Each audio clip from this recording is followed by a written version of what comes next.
அண்ணன் மகனாச்சேன்னு நம்பி வீட்டுக்குள்ள சேர்த்தேன். இப்படி வீதி வீதியா வேஷம் போட்டு தெரிய விட்டானே. பாஸ் இங்க வாங்க. நீங்களா இங்க எங்கடா வந்தீங்க?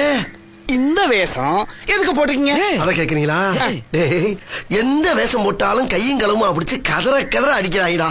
இந்த புனிதமான பாதிரியார் வேஷம் போட்டோம்னா எவ்வளவு பெரிய கொலகாரனா இருந்தாலும் 100 அடி தள்ளி போயிடலாம். எங்க பாதர் வேற மாதிரில இருப்பாரு. எப்படி இருப்பாரு?